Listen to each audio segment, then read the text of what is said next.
Olá, obrigado por ter adquirido este nosso workshop sobre a gestão dos riscos psicossociais no trabalho, das normas à segurança psicológica e vitalidade psíquica. Este workshop foi elaborado principalmente para tentar ajudar os profissionais da área no cumprimento das atualizações que vieram das atualizações da norma regulamentadora número 1. Entender se de fato essas atualizações significam uma preocupação, uma ameaça, ou uma oportunidade, que é como nós vemos aqui, de ir além e fazer algo de muito valor pela saúde mental do trabalhador. Eu sou Wagner Rodrigues, eu sou psicólogo, logoterapeuta e diretor da People First DPO. Eu sou um psicólogo que trabalhou muitos anos em empresas, não apenas à frente da área de gestão de pessoas, mas também como diretor de áreas de negócio. Além desses muitos anos de experiência corporativa, eu também já acumulo mais de 10 anos de prática clínica como psicoterapeuta. Tem aí um mini currículo meu que vocês podem ler. Os meus estudos e especializações, eles compreendem tanto a área clínica como organizacional, sendo que nos últimos anos eu tenho me dedicado especialmente ao tema da saúde mental no trabalho. Bom, este workshop é dividido em duas partes, né? São 2 módulos, sendo que este primeiro será dedicado à compreensão dos riscos psicossociais e como fazer, né, a sua gestão à luz da NR1, da NR17 e também outras instruções normativas, tanto do Ministério do Trabalho como do Ministério da Saúde. Nós temos 3 blocos de conteúdo. O primeiro, riscos psicossociais, sua importância no contexto atual do trabalho. Como fazer o mapeamento e a classificação dos riscos psicossociais. E também a integração dos riscos psicossociais ao programa de gerenciamento de riscos da empresa. Nós estamos chamando esse evento de workshop, ao invés de simplesmente um webinário, porque você vai ter a oportunidade de interromper a transmissão para fazer exercícios, seguindo as instruções e os materiais que provavelmente você já fez o download, ou pode fazer na sequência da apresentação, através dos links que foram disponibilizados, né, já no próprio ato da sua inscrição. Farei de 2 módulos. O módulo seguinte vai mostrar como podemos ir além dos cuidados com a prevenção e controle dos riscos psicossociais, investigando outros indicadores da empresa e outras ferramentas para identificar outros sintomas também dos colaboradores. Os módulos de conteúdo do módulo 2º, sobre saúde mental, são o panorama dos transtornos mentais relacionados ao trabalho, a correlação dos riscos psicossociais vistos no módulo 1 com a saúde mental. E vamos apresentar também um modelo de cultura organizacional onde há uma visão multidimensional do ser humano, que é fundamental para o entendimento de saúde mental que nós temos. A ideia desse módulo é criar, né, caminhos, ou mostrar caminhos para uma cultura organizacional voltada para a segurança psicológica e fomentadora da vitalidade psíquica. E, de uma certa forma, são exatamente esses nossos objetivos, né? Um primeiro objetivo que está relacionado ao módulo 1, que é mostrar caminhos, instrumentar você, participante, a avaliar riscos psicossociais e elaborar planos de ação para a gestão dos mesmos. E o segundo, que é oferecer uma perspectiva de ir além desses controles de riscos e ajudar a organização a caminhar na direção de uma cultura organizacional que possa nutrir a segurança psicológica e a vitalidade psíquica. Esses 2 termos segurança psicológica e vitalidade psíquica. Eu vou me deter um pouquinho mais sobre eles no decorrer da apresentação. Mas dando início, então, ao nosso primeiro módulo, vamos falar da NR1, da sua importância e da sua abrangência. Mas o que é efetivamente essa norma, né? O sistema de segurança e saúde no trabalho, ele é composto por 37 diretrizes, 36 mais NR1. É porque a NR1 ela é uma espécie de base, ela tem um papel central, porque enquanto as outras diretrizes definem exatamente alguns parâmetros para saúde e condições de trabalho do colaborador, a NR1 vai determinar de que forma essa gestão é feita e, de uma certa forma, integrar todas essas normas, todas essas diretrizes. Ainda que muita gente talvez só tenha ouvido falar da NR1 agora, porque houve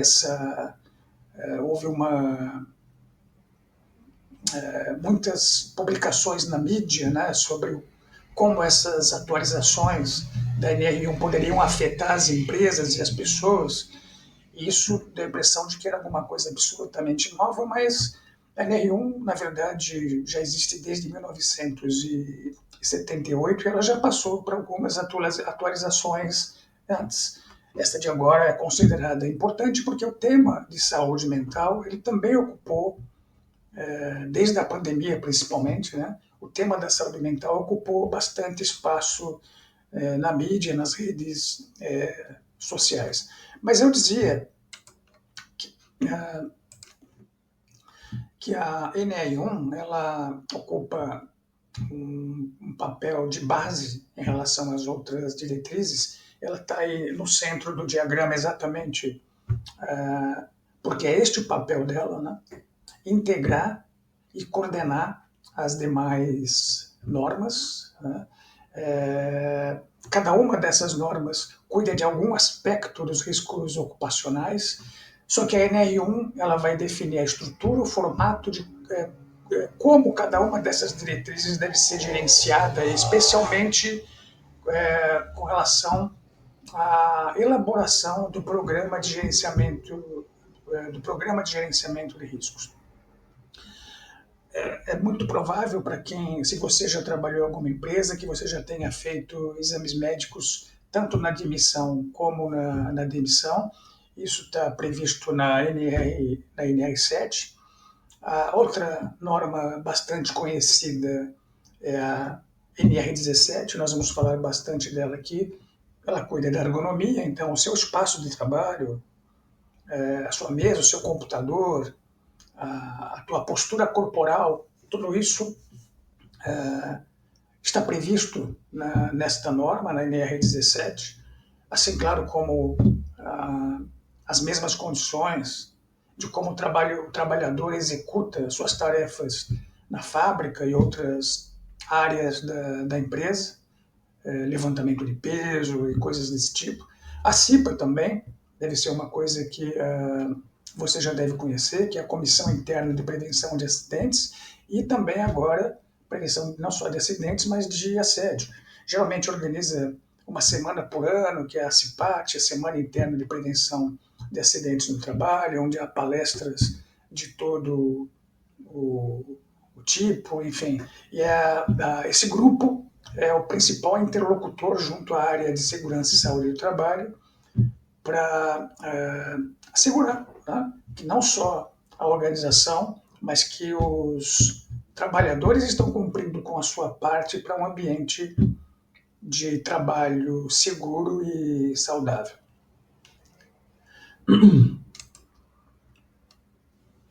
Bem, eu dizia que a NR1 vai definir como é feita a gestão, né, das diretrizes determinadas em todas as outras normas.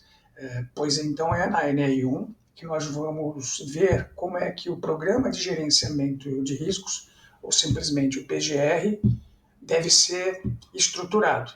E um programa de gerenciamento de riscos para as organizações que têm essa exigência, ele deve conter, né, no seu corpo, no seu texto, a identificação desses riscos químicos, físicos, ergonômicos e etc. A avaliação desses riscos em termos de probabilidade e gravidade, como esses riscos estão sendo controlados e também um procedimento de monitoramento, né, para assegurar que aquilo que foi determinado para minimização ou eliminação dos riscos está sendo feito de uma maneira consistente e constante. Então, o que nós estamos vendo aí é uma estrutura que já existe, né? Que já existe nas organizações, e aquelas que são requeridas, porque algumas organizações menores não realizam não tem exatamente que produzir este tipo de documento, mas já é algo existente. Não é algo, por exemplo, que as atualizações recentes da NR1 vieram acrescentar. No final do ano passado, houve uma portaria que deveria entrar em vigor agora em maio de 2025, porém, houve um adiamento para que essas exigências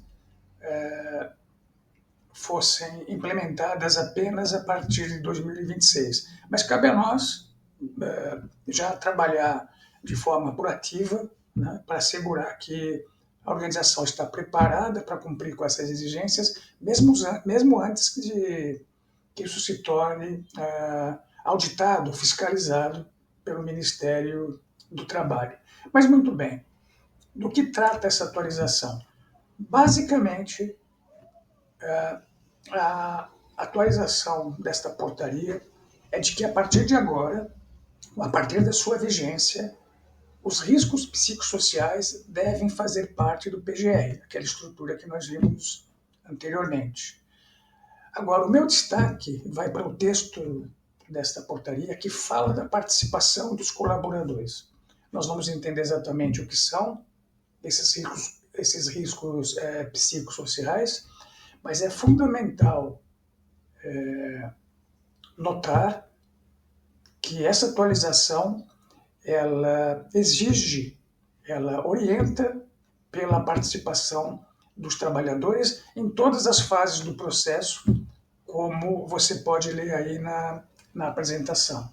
O fato é que o colaborador vai precisar ser instruído para ele entender o que significa todo esse processo, entender o que significa um risco psicossocial, um fator estressor, então ele precisa ser treinado e orientado, como que isto requer, ou seja, de que forma vai ser a participação dele, a obrigação da empresa, enfim, todo o processo. Porque, evidentemente, não é só a organização disponibilizar os processos e as ferramentas, mas é que o trabalhador se comprometa também a fazer a sua parte para implementar as eventuais melhorias.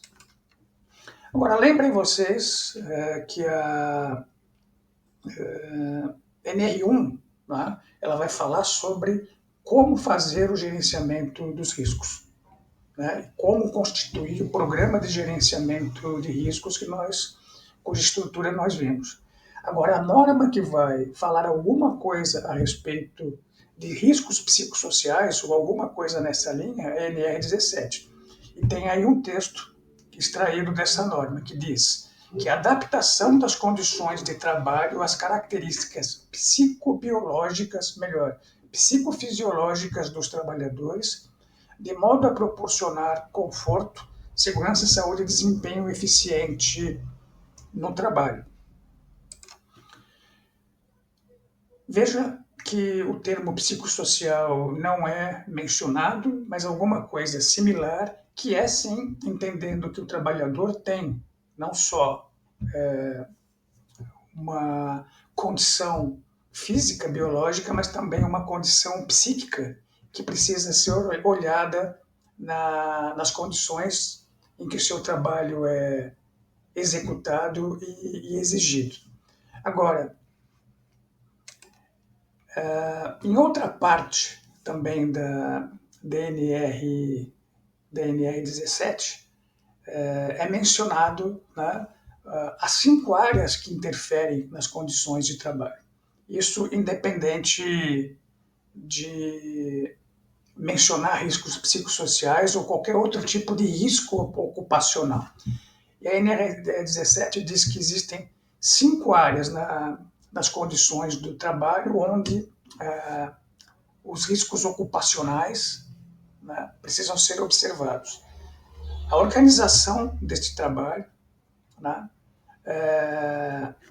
as atividades relacionadas a levantamento, transporte e descarga de materiais, o mobiliário, né, e os equipamentos do posto de trabalho do colaborador, como o trabalho com máquinas, equipamentos e ferramentas manuais é executado, e as condições de conforto do ambiente geral, ou seja, som, iluminação e tantas outras coisas. Agora, você pode tomar um tempo para pensar e me responder. Onde se encaixariam dessas 5 condições, dessas 5 áreas, né, que falam sobre as condições de trabalho, onde se encaixariam os riscos psicossociais?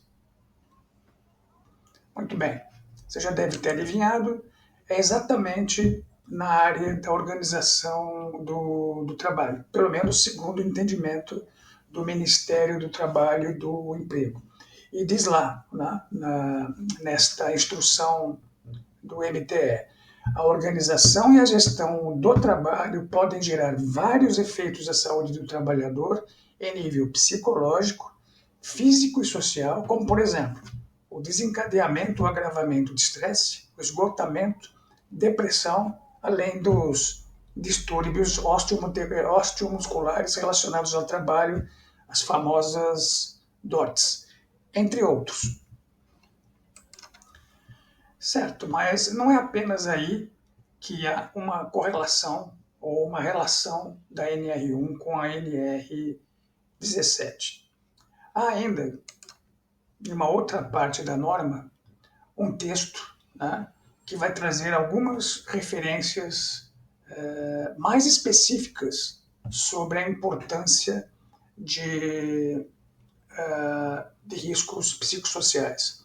Existe lá um anexo. Esse anexo ele não está no texto geral, mas ele fala especificamente do trabalho de telemarketing, né? E lá está escrito o seguinte: é vedada a utilização de métodos que causem assédio moral, medo ou constrangimento, tais como estímulo abusivo à competição, exigência que os trabalhadores usem, enfim, de forma permanente ou temporária algumas dessas condições, adereços, etc., especialmente se eles forem usados com objetivo de punição, mas também como promoção e propaganda. E outro tema que é a exposição pública das avaliações de desempenho dos operadores. O fato é que aí está, de alguma forma, exemplificado como que o Ministério do Trabalho e Emprego, através desta norma, vê o assédio moral, e nós sabemos que um dos maiores fatores de risco psicossocial é exatamente o assédio moral e o assédio sexual. Bem, quando nós estamos falando de riscos psicossociais, nós estamos simultaneamente, quase que como um sinônimo, falando de fatores estressores, ou seja, que são aqueles que podem criar ou desencadear a manifestação de algum transtorno mental. Mas nesse processo de avaliação e prevenção dos riscos psicossociais, qual é o papel do especialista? Você que talvez esteja aqui assistindo a este workshop com esta finalidade. Qual é o papel desse avaliador de risco? Né? Que, na minha opinião, deveriam ser profissionais de psicologia. O papel é verificar, exclusivamente verificar, as condições de trabalho a que o trabalhador está submetido. Condições estas que podem levar à ocorrência de lesões ou agravo à saúde. E aí agravo à saúde física ou psíquica. Não é papel deste profissional verificar sintomas individuais ou a sensação do que está ocorrendo no trabalhador ou de medir algum sinal biológico. Veja, concordando ou não com esta posição, com essa exigência, com o que o Ministério do Trabalho e Emprego define como esta função de avaliação dos riscos psicossociais, é isso que se pede. Deixando aqui uma opinião, eu acho que é um pouco estranho, né? não observar também, até através de conversas, né? Especialmente você pode aplicar várias ferramentas, mas uma delas é a observação em loco, e com isso não conversar com o colaborador e poder extrair alguma coisa daí que te leve, claro, a outras conclusões ou um aprofundamento. Mas como também nem sempre são profissionais de psicologia ou profissionais habilitados para essa observação mais pormenorizada, mais sensível, então talvez a ideia era poder delimitar esse papel desta forma, né? Bom, este avaliador de riscos psicossociais ele deve estar atento para os seguintes fatores, né? As relações sociais, se há algum tipo de discriminação, por exemplo, conteúdo das tarefas, se há autonomia, né? Por exemplo, do trabalhador ao realizá-las, a condição do ambiente, se ele tem acesso fácil à hidratação, né? Ou sanitários, a jornada de trabalho, né? Se há sobrecarga de tarefas, o ritmo se é muito acelerado, se este colaborador tem acúmulo de atividades ou funções, se há presença de algum tipo de violência, isso inclui também assédio moral e sexual no trabalho, há pressão de qualquer tipo, mas especialmente por metas, algum risco de morte ou trauma nesse ambiente de trabalho, na execução desse trabalho, insatisfação com o trabalho per se, mas ou também com a remuneração recebida para exercer esse cargo, postura e equipamentos inadequados, se há na organização como um todo, ou especificamente desse trabalhador, alguma sensação de insegurança com relação ao seu emprego, né, o risco do desemprego. Estes são, então, fatores a observar e avaliar, mas notem que estes fatores eles não estão explícitos na NR1, porque também não é papel dela, e também não estão explícitos na NR17, mas numa outra instrução, que é uma portaria de 2023 do Ministério da Saúde.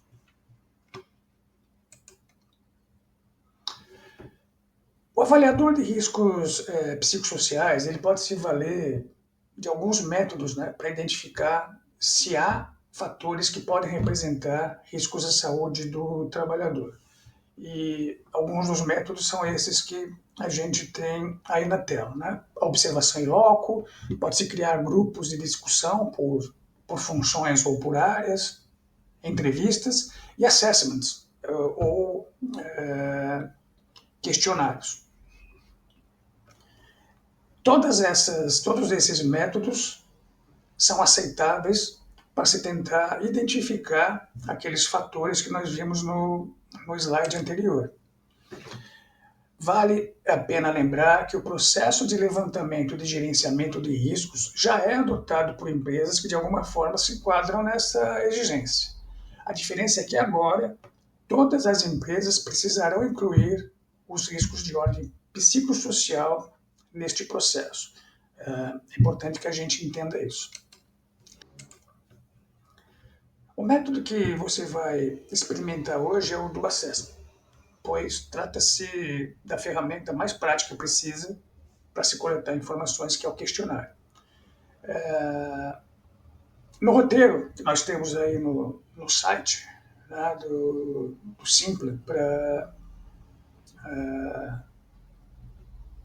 este workshop, há um link com uma senha para que você acesse a nossa plataforma de testes. Então, você vai entrar, vai responder o teste, vai receber um laudo como este, que está projetado aí, e vou pedir para que você analise o documento, reflita sobre o resultado antes de retomar o vídeo com a apresentação. Então, faça o teste, né? Deve durar em torno de 10 minutos, e depois volte aqui para a gente rever juntos o que significa esse laudo que você recebeu. Ao acessar o link, lembre de colocar essa senha para poder ter acesso à ferramenta.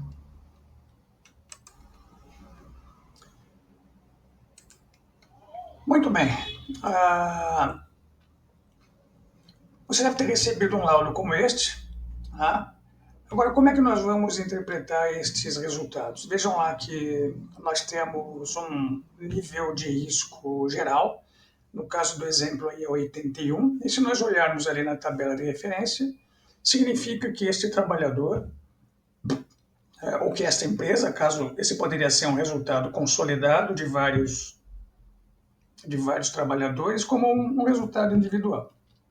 Né? Então, o nível de risco geral é considerado alto. Muito bem.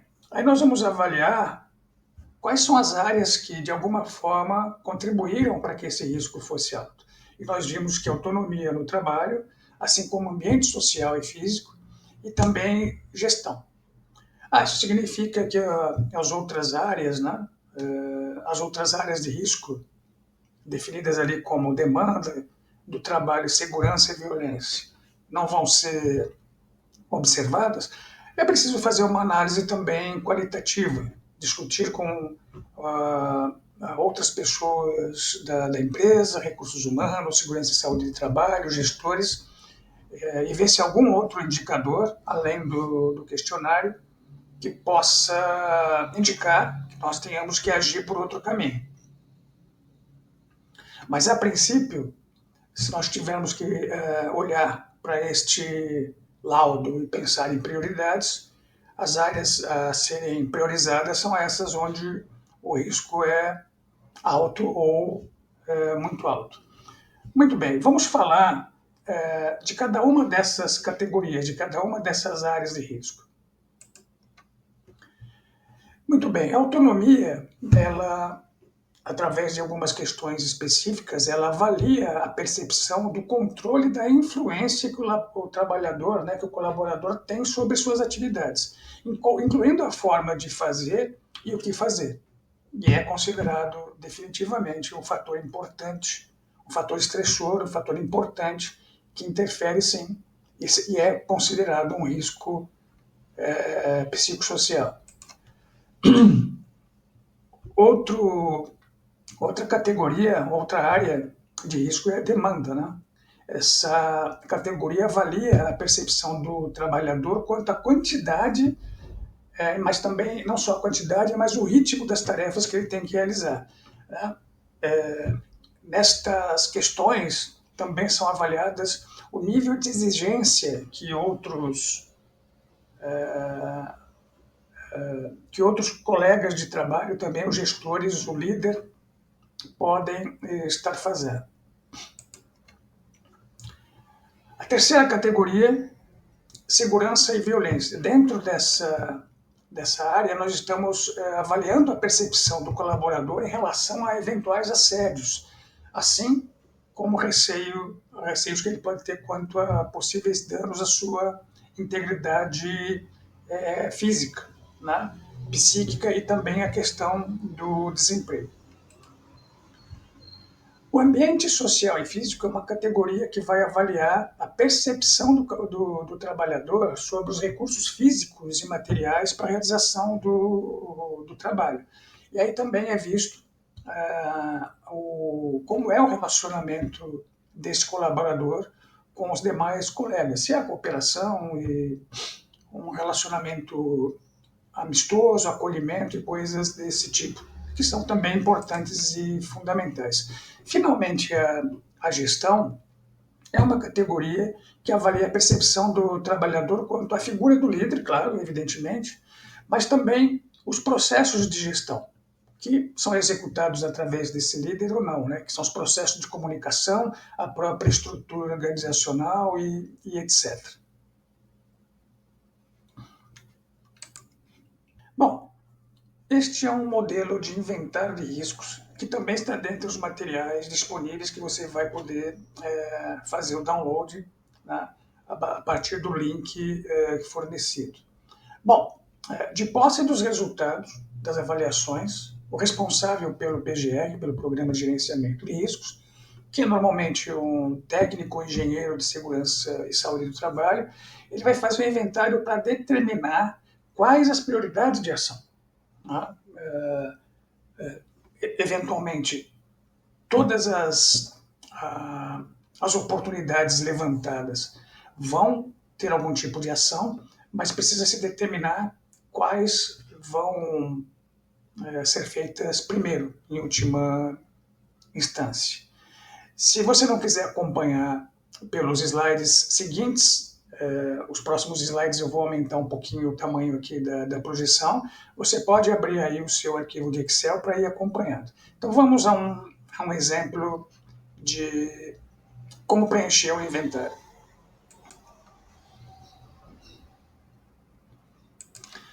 Bom, nesse caso nós identificamos que uma das áreas, uma das categorias estavam relacionadas à demanda no trabalho, e aí nesse caso não era ritmo, mas a sobrecarga. Os agravos, ou seja, que tipo de situação poderia acometer a saúde do trabalhador, é que essa sobrecarga pode, né, é uma possibilidade, pode resultar em estresse, esgotamento e até depressão ou doenças cardiovasculares. Enfim, isso foi o que foi observado especificamente nesse caso. E as causas identificadas é que as equipes, ou seja, onde que isso... nós estamos falando aqui de um relatório, não o exemplo que nós utilizamos anteriormente, mas um relatório consolidado de uma empresa X. Né? E aí se observou que esses riscos, né, eles estão localizados nas equipes que atendem aos clientes via telefone ou e-mail. Né? Essa área, essa função, ou as pessoas que trabalham nessa função, têm um volume de trabalho excessivo. E isso é entendido como causa para a identificação daquele fator de risco. Identificou-se que não há ainda controles existentes para se minimizar ou eliminar esses riscos. Né? A população exposta tem o cargo de atendente, né? E o tipo de exposição é especificamente detalhado naquele momento onde eles ignoram o intervalo para descanso e refeição, mantendo-se ativos no trabalho, mesmo durante esses períodos que deveriam ser períodos de descanso. Então, nós observamos que, a partir daquele levantamento, há uma avaliação mais qualitativa para se poder...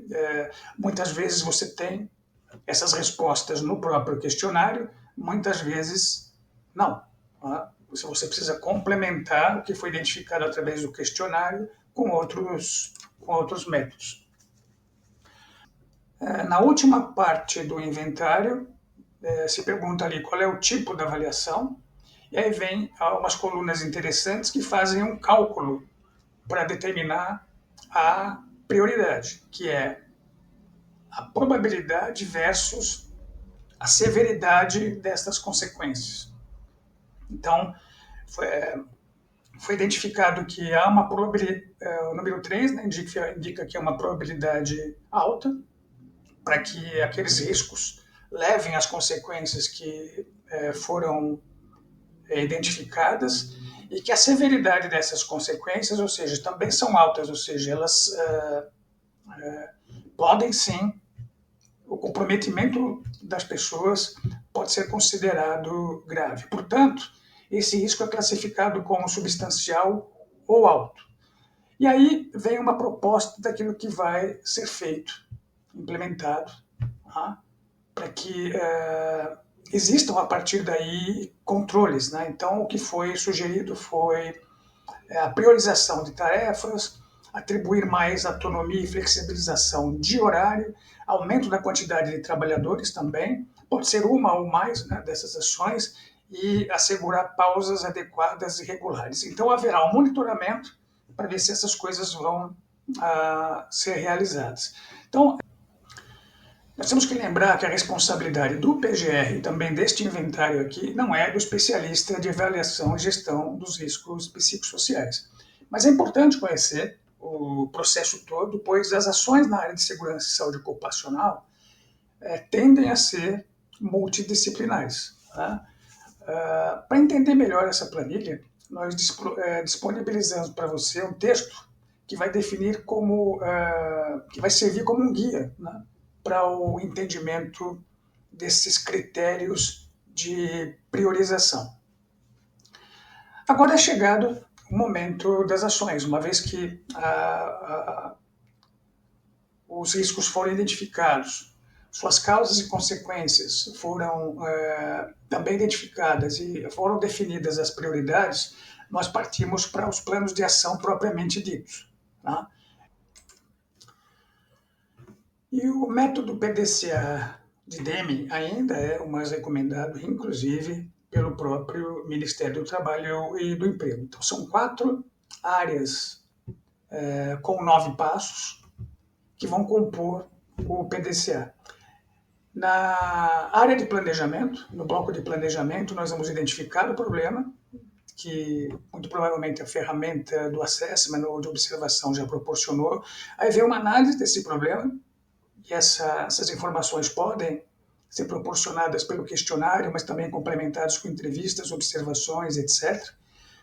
Assim como a análise dessas causas, e aí se prepara o plano de ação.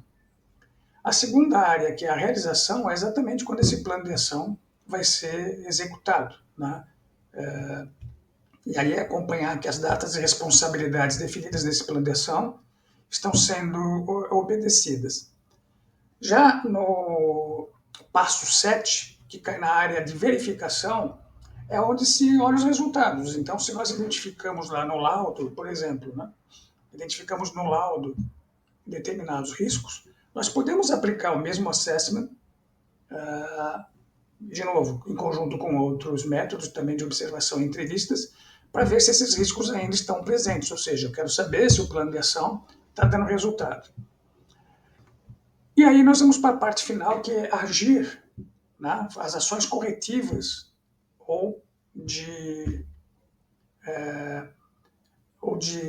constatação, né, de que esses planos estão, que esses resultados são satisfatórios. Se eventualmente esses resultados não são satisfatórios, eu vou ver aonde que eu preciso melhorar e talvez implementar alguma ação corretiva, e se não for, e se estiver tudo bem, os resultados estão de acordo com o esperado, houve uma redução de riscos, eu vou padronizar e, inclusive, ao padronizar, implementar esta prática em todas as outras áreas da empresa, considerando, por exemplo, que seja uma empresa que tenha essa mesma função em outros departamentos ou em outras unidades e etc. Mas vamos ver um exemplo para ajudar no entendimento. Nós vamos pegar aqui um PDCA onde o problema identificado foi de autonomia, ele foi considerado prioritário. Tá? Então, autonomia, e aí no momento que você vai analisar e buscar as causas, você vê que houve, enfim, uma falta de envolvimento nas decisões e nas mudanças relacionadas às tarefas e esse posto de trabalho, e aí a gente percebe que isto tem acontecido principalmente em função dos processos de comunicação e também até do próprio estilo de liderança, e nos planos de ação vão ser consideradas reuniões, grupos de brainstorming, treinamento de delegação e até mentorias para essas lideranças, por exemplo. Né? Uma vez definido o conteúdo desse plano de ação, a realização dele vai ser... e aí é importante considerar a definição das responsabilidades, assim como locais, recursos, as datas, né? Que barreiras podem surgir para a realização desse plano e etc. Né? E aí vai ser feito o acompanhamento e o monitoramento dessa realização. E como eu tinha comentado no slide anterior, neste momento de verificar os resultados, nós vamos reaplicar, né? No caso aqui a ferramenta que nós utilizamos, o nosso assessment do RPT.40, e eventualmente outras ferramentas. Né? Ok, os resultados não estão como eram esperados, então eu vou